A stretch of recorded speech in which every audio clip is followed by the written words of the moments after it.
പല പാരൻസും ചോദിക്കാറുണ്ട് ഇത് ടൈപ്പ് ഓഫ് ടൂത്ത് പേസ്റ്റുകളാണ് കുഞ്ഞുങ്ങൾക്ക് വിരലുറിഞ്ചുക, അതുപോലെ തന്നെ നാക്കിട്ട് പല്ലിങ്ങനെ ഉന്തുക, വളരെ ചെറിയ മോണ, വലിയ പല്ലുകൾ, അതുപോലെ തന്നെ വളരെ വലിയ താടി, ചെറിയ ബ്ലാക്കിഷ് ലൈൻ പോലെയൊക്കെ ആയിരിക്കും നമ്മുടെ പല്ലിൽ കാണുന്നത്. ഹായ്, ഞാൻ ഡോക്ടർ ഷീനു, കൊല്ലം ബി കെയർ ഡെന്റൽ ക്ലിനിക്കിലെ ഡെന്റൽ സർജനാണ്.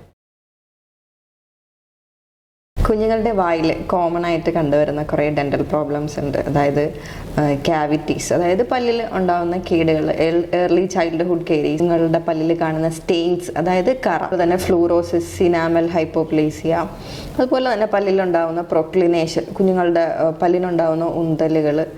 അപ്പം അതൊക്കെ നമുക്ക് വളരെ നേരത്തെ കണ്ടുപിടിച്ചാൽ തന്നെ നമുക്ക് അതിനൊക്കെ ഉള്ള ട്രീറ്റ്മെൻറ്റുകൾ ചെയ്യാവുന്നതാണ്. കുഞ്ഞ് ജനിച്ചൊരു 6 മാസം പ്രായം ഒക്കെ ആകുമ്പോൾ തന്നെ ഒരു 6 to 1 ഇയറിനുള്ളിൽ തന്നെ കുഞ്ഞിൻ്റെ വായിൽ ആദ്യത്തെ പല്ല് വരാം. അപ്പോൾ ആ ഒരു ടൈമിൽ തന്നെ നമുക്കൊരു പ്രിവെൻഷൻ എന്നുള്ള രീതിയിൽ നമ്മളൊരു ഡെൻറ്റിസ്റ്റിനെ കണ്ട് പല്ലിൽ കേടുകൾ വരാതിരിക്കാനുള്ള പ്രിവെൻറ്റീവ് മെഷേഴ്സ് എന്തൊക്കെയാണ് എന്നുള്ളത് നമ്മുടെ ഡെൻറ്റിസ്റ്റ് പറഞ്ഞു തരും.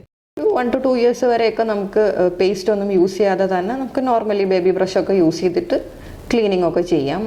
അമ്മമാരുടെ സൂപ്പർവിഷനിൽ, കാര്യം അവർക്ക് പ്രോപ്പറായിട്ട് ബ്രഷ് ചെയ്യാനോ ഒന്നും അറിയുന്നുണ്ടാവില്ല. അപ്പോൾ ഒരു 2 ഇയേഴ്സ് 2 വയസ്സ് മുതൽ നമ്മൾ വളരെ മൈന്യൂട്ടായിട്ടൊരു pea-sized എമൗണ്ടിൽ നമ്മൾ പേസ്റ്റ് യൂസ് ചെയ്യാനായിട്ട് അഡ്വൈസ് ചെയ്യാറുണ്ട്. കാര്യം ആ ഒരു ടൈം മുതൽ അവർക്ക് സ്പിറ്റ് ചെയ്യാൻ പറയുമ്പോൾ അവർക്കത് മനസ്സിലാവും. പല പാരൻസും ചോദിക്കാറുണ്ട് ഇത് ടൈപ്പ് ഓഫ് ടൂത്ത് പേസ്റ്റുകളാണ് കുഞ്ഞുങ്ങൾക്കല്ല വലിയവരിലാണെങ്കിലും നമ്മളെപ്പോഴും ഫ്ലൂറിഡേറ്റഡ് ആയിട്ടുള്ള ഫ്ലൂറൈഡിൻ്റെ കണ്ടൻറ്റുള്ള ടൂത്ത് പേസ്റ്റുകൾ ആണ് നമ്മൾ യൂസ് ചെയ്യാൻ പറയാറ്. പല പാരൻസും പറയാറുണ്ട് കുഞ്ഞിന് സെൻസിറ്റിവിറ്റി പേസ്റ്റുകൾ യൂസ് ചെയ്യാറുണ്ട് എന്നുള്ളത്. അത് വേറൊന്നുമല്ല, അവർക്കൊരു തെറ്റിദ്ധാരണയാണ്. സെൻസിറ്റിവിറ്റി ടൂത്ത് പേസ്റ്റുകൾ യൂസ് ചെയ്യുമ്പം കേട് വരില്ല, അല്ലെങ്കിൽ കേട് വന്നാൽ തന്നെ കുഞ്ഞുങ്ങൾക്ക് വേദന ഉണ്ടാവില്ല എന്നൊക്കെ ഉള്ളത്.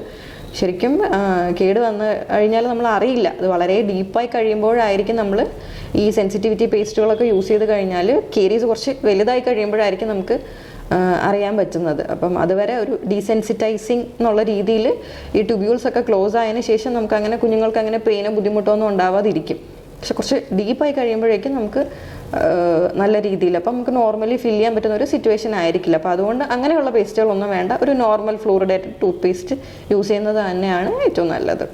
ഡെൻറ്റിസ്റ്റിനെ കാണണം, അല്ലെങ്കിൽ ഒരു 6 months കൂടുമ്പോൾ ഒരു ഡെൻ്റൽ വിസിറ്റ് വേണം എന്ന് പറയാനുള്ള കാരണം കുഞ്ഞുങ്ങളിൽ കാണുന്ന ചില ഫേഷ്യൽ അസിമെട്രീസ്, അതായത് പല്ലിൻ്റെ ഉന്തൽ കൊണ്ട്, അല്ലെങ്കിൽ മോണയുടെ വളർച്ച കുറവ്, അല്ലെങ്കിൽ താടിയെല്ലിൻ്റെ വളർച്ച കൂടുതലൊക്കെ കൊണ്ട് ഫേഷ്യൽ അസിമെട്രീസ് ഒക്കെ നമുക്ക് കാണുമ്പോൾ അറിയാൻ പറ്റും.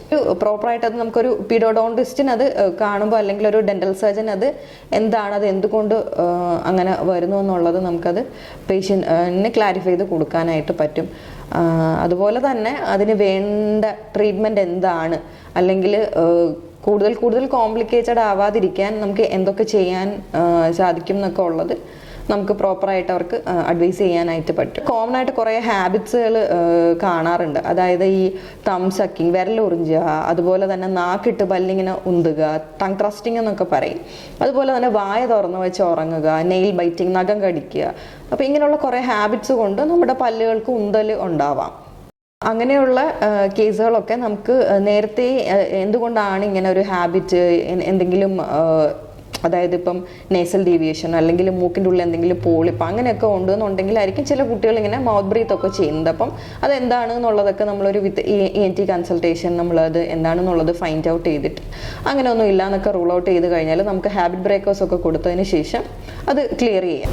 മോണ, വളരെ ചെറിയ മോണ, വലിയ പല്ലുകൾ, അതുപോലെ തന്നെ വളരെ വലിയ താടി, അങ്ങനെയൊക്കെ ഉള്ള കേസുകൾ വരുമ്പോൾ നമുക്ക് ആ ഒരു ടൈം പീരീഡ്, ഒരു 8 to 12 എന്ന് പറഞ്ഞാൽ ഒരു ഗ്രോത്ത് പീരീഡാണ്, ഒരു ബോണിൻ്റെയൊക്കെ ഒരു ഗ്രോത്ത് ഫോർമേഷൻ്റെ ഒക്കെ ഒരു ടൈമാണ്. അപ്പോൾ ആ ഒരു ടൈമിൽ നമ്മളത് കണ്ട് കറക്റ്റ് ചെയ്യാവുന്ന ഒരു ടൈമാണ്. അപ്പോൾ അത് നമ്മൾ ആ ഒരു ടൈമിൽ ഫൈൻഡ് ഔട്ട് ചെയ്യുകയാണെന്നുണ്ടെങ്കിൽ നമുക്ക് വേണ്ടുന്ന പ്രോപ്പറായിട്ടുള്ള അപ്ലയൻസുകൾ, മയോ ഫങ്ഷണൽ അപ്ലയൻസ് എന്നൊക്കെ പറയും.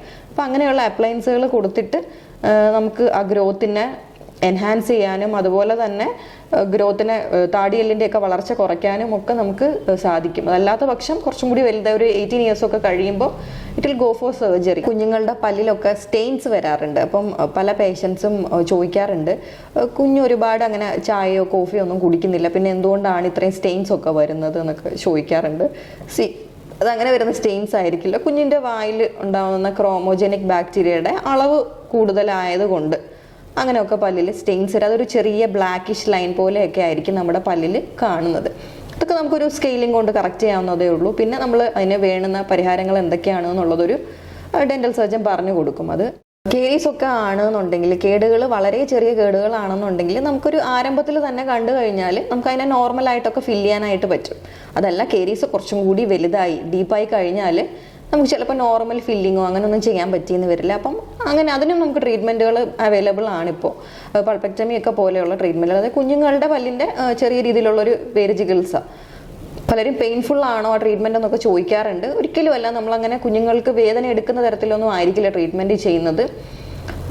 ആസ് യൂഷ്വൽ നമ്മൾ മരവിപ്പിച്ചതിന് ശേഷമായിരിക്കും ഏത് ട്രീറ്റ്മെൻറ്റ് ആണെങ്കിലും, പല്ലെടുക്കുന്നതാണെങ്കിലും അതല്ല ഇപ്പോൾ പൾപ്പക്ടമി ഒക്കെ പോലുള്ള ട്രീറ്റ്മെൻറ്റുകളൊക്കെ നമ്മൾ മരവിപ്പിച്ചതിന് ശേഷം ആയിരിക്കും ചെയ്യുന്നത്. അണ്ടർ അനസ്തേഷ്യയിലായിരിക്കും ചെയ്യുന്നത്. അപ്പോൾ കുഞ്ഞുങ്ങൾക്ക് അങ്ങനെ വേദന അറിയാനൊന്നും പറ്റില്ല. അതുപോലെ തന്നെ മറിഞ്ഞ് വീഴുന്ന കുഞ്ഞുങ്ങളുടെയൊക്കെ പല്ലുകൾക്ക് ക്ഷതമൊക്കെ അപ്പം കുറച്ച് നാൾ കഴിയുമ്പോൾ പല്ലിനൊക്കെ ചെറിയ കളർ വ്യത്യാസമൊക്കെ വന്നിട്ട് പല്ല് പയ്യെ ഓട്ടോമാറ്റിക്കലി ചിലപ്പോൾ ഒടിഞ്ഞു പോവാം. അതല്ല എന്നുണ്ടെങ്കിൽ ആ വീഴുന്ന ടൈമിൽ തന്നെ പല്ല് പകുതി പൊട്ടിയിട്ടുണ്ടാവാം.